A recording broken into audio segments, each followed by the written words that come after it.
आज हम लोग सीखेंगे चक्रवृद्धि ब्याज निकालना। इसके पहले की क्लास में हम लोगों ने सीखा था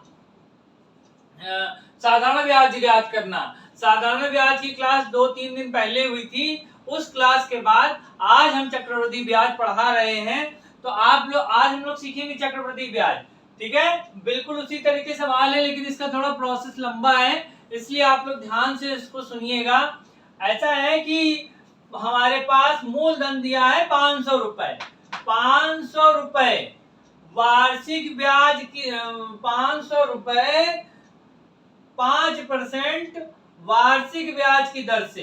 ठीक है, 5% वार्षिक ब्याज की दर से 2 साल का कितना 2 वर्ष का चक्रवृद्धि ब्याज ज्ञात करना है।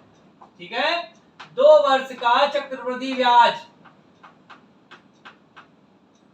ज्ञात करना, ये हमारा सवाल है। 500 रुपए पे 5% वार्षिक ब्याज की दर से 2 वर्ष का चक्रवृद्धि ब्याज निकालते हैं। चक्रवृद्धि ब्याज में ये होता है कि हम करते तो उसी फॉर्मूले से हैं, लेकिन अब इसमें क्या होता है कि इसमें हर साल का अलग अलग मूल ब्याज निकालते हैं और हर साल का अलग अलग मिश्र धन निकालते हैं। फिर उसके बाद जो हमारा मूलधन होता है जो प्रेजेंट टाइम में दिया होता है, वो आखिरी में जो दूसरे वर्ष के मिश्र धन में से घटा देते हैं, तो हमें टोटल ब्याज पता चल जाता है। आइए हम सवाल देखते हैं। अब हम देखते हैं कि हमारा जो दिया है मूलधन, अब 2 वर्ष दिया है तो 2 वर्ष का अलग अलग निकलेगा, तो आपको ध्यान देने की जरूरत है। पहले वर्ष का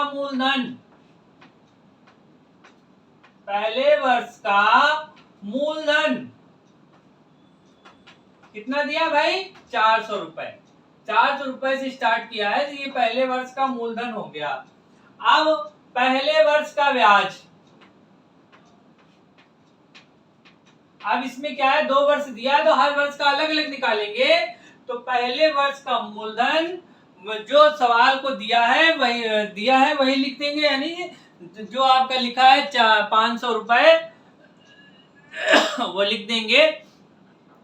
अब पहले वर्ष का मूलधन हमारा 500 रुपए है। क्या है? 500 रुपए।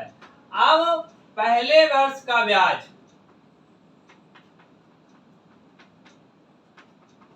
का फार्मूला हमने आपको बताया था, मूलधन गुणे दर गुणे समय बटे 100।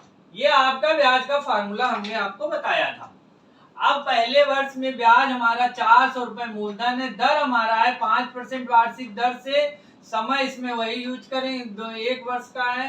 पहले 1 वर्ष निकालें, 2 वर्ष का दिया है तो पहले 1 वर्ष का निकालेंगे, तो 1 वर्ष यहाँ लिखेंगे। ठीक है, 2 वर्ष में अलग अलग निकाल रहे हैं, तो ये समय सीमा 1 वर्ष की हो जाएगी, क्योंकि हम पहले वर्ष का ब्याज निकाल रहे हैं।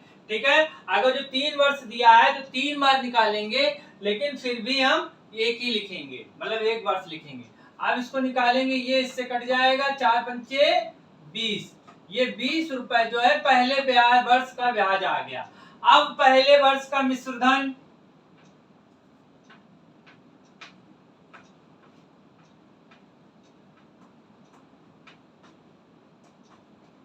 अब हम जब मिश्र धन निकालेंगे पहले वर्ष का, तभी ये पता चलेगा कि हाँ साल के आखिरी में हमारा कुल मूलधन कितना है। ठीक है, तो हमने मिश्र धन निकाला, तो ये 400 रुपए हमारे पास था। मिश्र धन का फार्मूला आपको बताए थे, मूलधन प्लस ब्याज। तो हमने 400 रुपए ये दिया हुआ है और प्लस हमने 20 जोड़ दिया, तो ये आपका 420 रुपए ये आपका मिश्र धन हो गया। ठीक है, मिश्र धन हो गया। अब जब हम दूसरे वर्ष का ब्याज निकालेंगे, ठीक है, जब हम दूसरे वर्ष का ब्याज निकालेंगे, तो जो वर्ष के अंतिम में ये मिश्र धन हमको मिला है 420 रुपए, यही दूसरे वर्ष का मूलधन हो जाएगा। ठीक है,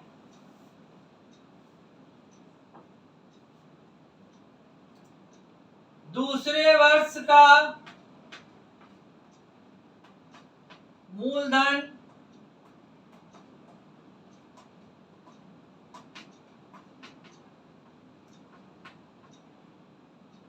4 420 गुणे दर हमारी 5% चलेगी गुणे 1/100। फार्मूला इसमें यही लगा लेंगे। तो हमने कहा था कि जो पहले वर्ष में खाते में पैसा होगा वही दूसरे वर्ष का ब्याज होगा। तो हमें 20 रुपए ब्याज मिला, ये टोटल हमारा मूलधन 420 रुपए हो गया। ठीक है, अब इसमें हम इसको काटेंगे, एक जीरो से एक जीरो कट गया, अब 5 दूनी 10 हो जाएगा, और इससे इसको काटेंगे तो ये 21 आ जाएगा 2 से, तो 21 रुपए आ गया। ठीक है, अब हम निकालेंगे, लिखेंगे कि दूसरे वर्ष का मिश्र धन,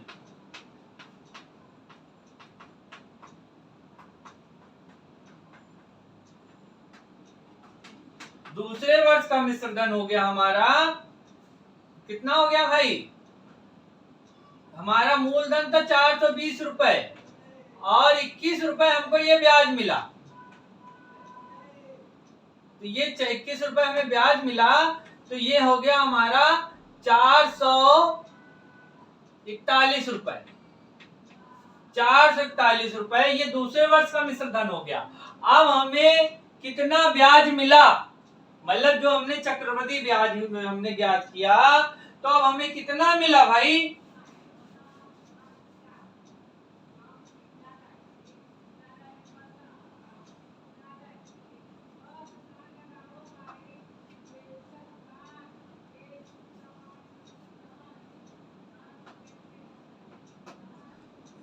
₹400 ही मूलधन के हिसाब से सवाल हो रहा है।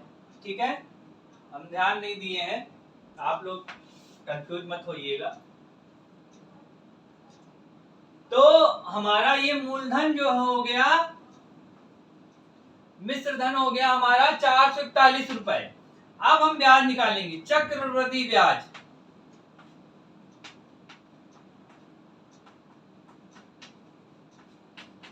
भाई इसमें तो मूलधन जुड़ा हुआ है 2 साल का अलग अलग, और इसमें 2 साल का ब्याज भी अलग अलग जुड़ा हुआ है, तब हमको चक्रवृद्धि ब्याज निकालना है। तो हम 2 वर्ष का लिखेंगे, 2 वर्ष का चक्रवृद्धि ब्याज बराबर ये हमारा मिश्र धन माइनस मूलधन। तो ये हमारा दूसरे साल में जो हमारा मूल ब्याज सहित जो पैसा है, ये हमारा मिश्र धन 441 रुपए है, और हमारा ये मूलधन कितना था, 400 रुपए। ठीक है, तो अब ये हमें इसमें से घट जाएगा तो 41 रुपए ये मिला। यही हमारा 2 वर्ष का चक्रवृद्धि ब्याज होगा। ठीक है, हम इसको अलग अलग साल का निकालते हैं। ये 400 रुपए 5% वार्षिक ब्याज की दर से 2 वर्ष का हमको चक्रवृद्धि ब्याज निकालना था। हमने पहले वर्ष का मूलधन अलग निकाला, दूसरे वर्ष का मूलधन और ब्याज अलग निकाला, फिर तो दोनों को करने के बाद हमने पहले जो मूलधन था उसमें से हमने घटा दिया, तो चक्रवृद्धि ब्याज आ गया। तो आप इसी तरीके के एक सवाल जो है आप लोग करने की कोशिश करिएगा। अब इसका जो अगला भाग होगा, अगले भाग में हम इस चक्रवृद्धि ब्याज का ही सवाल बताएंगे। आज इसको आप पहले सुन के समझने का प्रयास करिएगा। सवाल इसमें थोड़ा सा लंबा लेकिन सरल है, ज्यादा कठिन नहीं है। तो आप केवल एक सवाल निकालिए कि 500 रुपए हमारा, जो हम बार बार 500 रुपए बोल रहे थे वो गलती हो गई थी। 500 रुपए का 5% वार्षिक ब्याज की दर से ये आपका मूलधन हो गया, और 5% वार्षिक ब्याज की दर से 2 वर्ष का ही निकाल के देखिए। फिर आगे अभी इसकी क्लास और बताएंगे, ऐसा नहीं कि खत्म हो गया। 5% हो गया, फिर 2 वर्ष का, 3 वर्ष का, सबका बताएंगे अलग अलग। ठीक है, अब मिलते हैं अगली क्लास में। आज की चक्रवृद्धि ब्याज की क्लास यहीं पे खत्म करते हैं।